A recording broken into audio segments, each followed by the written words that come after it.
তো তাহলে এই ভবব্যাধি থেকে মুক্ত হবার উপায়, বলে ভবব্যাধি থেকে যদি মুক্ত হতে চাও তাহলে ঈশ্বর স্মরণ করো।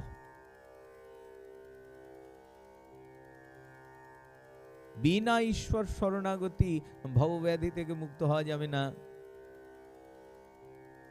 দৈবী যেষা গুণময়ী মম মায়া দূরত্বয়া, তাহলে এই মায়ার প্রভাব থেকে তো মুক্ত হওয়া অসম্ভব।